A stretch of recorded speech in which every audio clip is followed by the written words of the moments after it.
तो आज के इस वीडियो में हम लोग जो है सो हिस्ट्री के इम्पॉर्टेंट क्वेश्चन आंसर को देखने वाले हैं और ये स्पेशल सीरीज़ मैं 2021 के लिए शुरू कर रहा हूं और ये ऑब्जेक्टिव सीरीज़ होगा और ऑब्जेक्टिव सीरीज़ का ये पार्ट नंबर 1 होगा। पहले हम लोग ऑब्जेक्टिव क्वेश्चन आंसर को कवर करेंगे, उसके बाद जो है सो हम लोग टॉपिक को समझने की कोशिश करेंगे। और जैसा कि आप सबको मालूम ही होनी चाहिए कि अब चैनल पे सभी सब्जेक्ट का वीडियो अपलोड हो रहा है। साइंस का वीडियो मॉर्निंग में अपलोड होता है और आर्ट्स का वीडियो आप लोग को जो है सो इवनिंग में मिलेगा। तो आज हम लोग जो है सो हिस्ट्री को देखेंगे, तो चलिए वीडियो को शुरू करते हैं।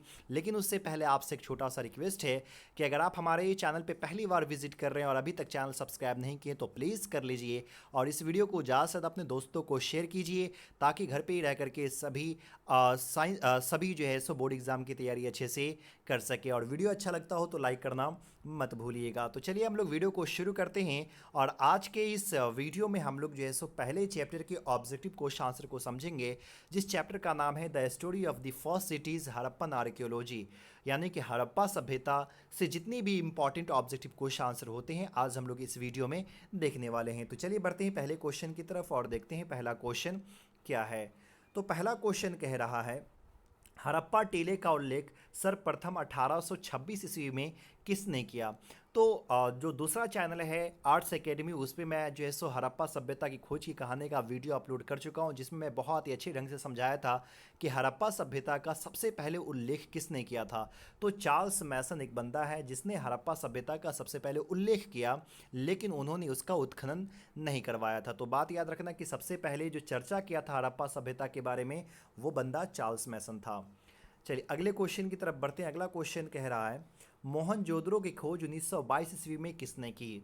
तो मोहनजोदड़ो की खोज 1922 ईस्वी में राखल दास बनर्जी ने किया था और 1901 ईस्वी में सबसे पहली बार जो खोज हुई थी वो हड़प्पा की खोज हुई थी, जिसने जो दयाराम सहनी ने किया था। तो ये दोनों पॉइंट आप लोग को अच्छे से याद रखना है। 1921 ईस्वी में दयाराम सहनी हड़प्पा की खोज करते हैं और 1922 में राखल दास बनर्जी मोहनजोदड़ो की खोज करते हैं।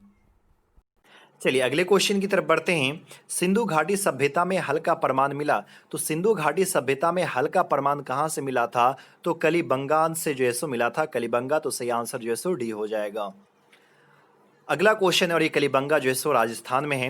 अगले वीडियो में आने वाले समय में बताऊंगा कि कौन कौन मोहनजोदड़ो हो, हड़प्पा हो या कलिबंगा हो या लोथल हो, इन सारी जगहों से कौन कौन सी चीज़ें प्राप्त हुई, क्योंकि आपको ये कंपटीशन एग्जाम में बिहार बोर्ड में और भी जितने बोर्ड है सब में ये क्वेश्चन जो है सो पूछा जाता है।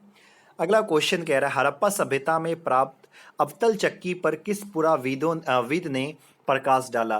तो देखिए हड़प्पा सभ्यता से जो प्राप्त हुआ था एक चक्की, कुछ इस तरह का चक्की जो था, तो इस पे जो सो प्रकाश जो डाले थे वो अर्नेस्ट मैके ने डाला था। कि अर्नेस्ट मैके ने विस्तार से इस चक्की के बारे में समझाया था कि कैसे जो है सो पहले के ज़माने के लोग जो है सो इस चक्की का इस्तेमाल करते रहे होंगे। तो अर्नेस्ट मैके पे आप लोग को टिक लगाना है। क्वेश्चन नंबर 5 कह रहा है, सिंधु घाटी सभ्यता के निवासियों को किस धातु का ज्ञान नहीं था। तो सिंधु घाटी सभ्यता के जो लोग थे उनको जैसो लोहा का ज्ञान नहीं था, लोहा के बारे में वो नहीं जानते थे, लोहा के बारे में उनके पास कोई भी जानकारी नहीं थी। तो सही आंसर जो है सो सी हो जाएगा। मोहनजोदड़ो किस भाषा का शब्द है। तो मोहनजोदड़ो जो है वो सिंधी भाषा का शब्द है, जिसका मतलब ही होता है मौतों का टीला, है कि नहीं, मृतकों का टीला। तो सही आंसर यहाँ पे बी हो जाएगा। अगला क्वेश्चन कह रहा है, कलिबंगा स्थित है। तो ये कलिबंगा जो है वो राजस्थान में है। तो सही आंसर जो है सो डी हो जाएगा। अगला है, राय बहादुर दयाराम सहनी ने कहाँ उत्खनन करवाया था। तो दयाराम सहनी जो है सो हड़प्पा का उत्खनन करवाते हैं और यहीं से सिंधु घाटी सभ्यता का पता चल पाता है। तो सबसे पहले हड़प्पा सभ्यता में या सिंधु घाटी सभ्यता में अगर कोई उत्खनन करवाते हैं तो वो दयाराम सहनी ही थे, और जो हड़प्पा की जो है हड़प्पा का उत्खनन करवाते। तो सही आंसर यहाँ पे बी हो जाएगा। सिंधु घाटी सभ्यता किसके समकालीन नहीं मानी जाती। तो देखिए माना ये जाता है कि जिस समय सिंधु घाटी की सभ्यता थी उस समय चीन की भी सभ्यता थी, मिस्र की सभ्यता थी, मेसोपोटामिया की भी सभ्यता थी, और इन दोनों से तो अच्छा उनका व्यापार था, बहुत अच्छा रिश्ता था व्यापार का। तो यहाँ पे सही आंसर हो जाएगा क्रीट की सभ्यता, है ना, क्रीट की सभ्यता के समकालीन नहीं है। अगला क्वेश्चन है, हड़प्पा सभ्यता किस युग की सभ्यता है। तो हड़प्पा सभ्यता जो है सो कंस युग की सभ्यता है। तो सही आंसर यहाँ पे डी हो जाएगा। चलिए क्वेश्चन नंबर 11 की तरफ बढ़ते हैं। क्वेश्चन नंबर 11 है, हड़प्पा सभ्यता का सबसे बड़ा नगर कौन सा था? तो हड़प्पा सभ्यता का जो सबसे बड़ा नगर है ना, वो मोहनजोदड़ो है। लगभग लगभग चीजें जो है सो जो प्राप्त हुई है वो मोहनजोदड़ो से ही प्राप्त हुई है। तो सही आंसर यहाँ पे ए हो जाएगा। पुरातत्व के अंतर्गत निम्न में से कौन सा एक नहीं है? साहित्य, सिक्के, अभिलेख, भवानेश। तो इसमें से सही आंसर हो जाएगा साहित्य। साहित्य नहीं है पुरातत्व के अंतर्गत, क्योंकि साहित्य की उसमें नहीं देखी जाती है। सिक्का, अभिलेख हो या भवानेश हो, ये सारी चीज के अध्ययन जो है सो पुरातत्व में किया जाता है। कोलकाता में एशियाटिक सोसाइटी की स्थापना किसने की? तो कोलकाता में एशियाटिक सोसाइटी की जो स्थापना किए थे वो विलियम जोन्स ने किया था। तो सही आंसर डी हो जाएगा। हड़प्पा सभ्यता का प्रशासन था, तो हड़प्पा सभ्यता में जो शासन चलता था वो नगर पालिका जैसा था। तो सही आंसर यहाँ पे सी हो जाएगा। चलिए क्वेश्चन नंबर 15 की तरफ बढ़ते हैं। पहली बार हड़प्पा को किस वर्ष उत्खनित किया गया? तो आपको मालूम ही होनी चाहिए, 1921 में दयाराम साहनी ने करवाया था। तो सही आंसर ए हो जाएगा। सिंधु सभ्यता में गोदी पारा कहाँ से मिला? तो ये जो गोदी पारा जो स्थित है वो लोथल में है। तो सही आंसर जो है सो डी हो जाएगा। चलिए अगले क्वेश्चन को देखते हैं। सिंधु सभ्यता में नृत्य करती हुई लड़कियां की मूर्ति कहाँ से मिली? तो सिंधु घाटी सभ्यता में जो है वो डांस करती हुई लड़कियां की जो मूर्ति जो प्राप्त हुई थी वो मोहनजोदड़ो से जो है सो प्राप्त हुई थी। और मोहनजोदड़ो माना ये जाता कि बहुत ही डेवलप शहर था। जिस तरह से आज देखेंगे, आज के दौर में इस सभ्यता में देखेंगे तो मुंबई, दिल्ली, बेंगलोर ये सब क्या है, एकदम पूरी तरह से डेवलप्ड है, बहुत ज़्यादा डेवलप है। ठीक उसी प्रकार जो है सो उस समय मोहनजोदड़ो जो है सो बहुत ही डेवलप था। मोहनजोदड़ो किस नदी के किनारे स्थित है? तो मोहनजोदड़ो जो है वो सिंधु नदी के किनारे जो है सो स्थित है। तो सही आंसर जो है सो बी हो जाएगा। अगला क्वेश्चन है, हड़प्पा सभ्यता भारत के किस भाग में विकसित हुआ था? तो पश्चिम उत्तर में ये विकसित हुआ था। पश्चिम और उत्तर में जो है सो ये हड़प्पा सभ्यता विकसित हुआ था, डेवलप हुआ था। तो सही आंसर जो है सो सी हो जाएगा।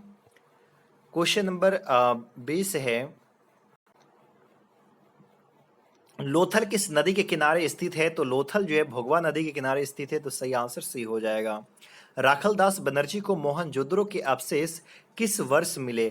तो राखलदास बनर्जी ने मोहनजोदड़ो का जो उत्खनन करवाया था वो 1922 में। तो सही आंसर यहाँ पे सी हो जाएगा। अगला क्वेश्चन है, सिंधु घाटी सभ्यता में विशाल स्नानागार के अवशेष कहाँ मिले? तो सिंधु घाटी सभ्यता में जो एक बहुत ही विशाल स्नानागार जो मिला था वो मोहनजोदड़ो में मिला था, है कि नहीं? जहाँ पे जिस तरह से आज स्विमिंग पूल का इस्तेमाल लोग करते हैं, तो ठीक उसी प्रकार जो है सो स्नानागार जो है सो उसका जो है सो प्रमाण जो है सो अवशेष मिला था मोहनजोदड़ो से। तो सही आंसर जो है सो बी हो जाएगा। सिंधु घाटी सभ्यता की जुड़वा राजधानी थी। तो सिंधु घाटी सभ्यता की जुड़वा राजधानी जो है हड़प्पा और मोहनजोदड़ो। और ये हड़प्पा भी बहुत डेवलप था, मोहनजोदड़ो भी। और इसको देखते हुए पिगट ने ये बात कही थी कि सिंधु घाटी सभ्यता की जो जुड़वा राजधानी है वो हड़प्पा और मोहनजोदड़ो है। हड़प्पा किस नदी किनारे स्थित है? तो हड़प्पा रावी नदी के किनारे स्थित है। तो सही आंसर डी हो जाएगा। तो इस तरह से हड़प्पा सभ्यता से ये 24 इंपॉर्टेंट क्वेश्चन आंसर थे। उम्मीद करता हूँ ये वीडियो आपको अच्छा लगा होगा। अगर अच्छा लगा है तो प्लीज़ लाइक कीजिए, ज़्यादा से ज़्यादा शेयर कीजिए और हमारे चैनल को सब्सक्राइब कीजिए। फिर हम लोग पार्ट 2 में कल मिलेंगे। तब तक के लिए बाय।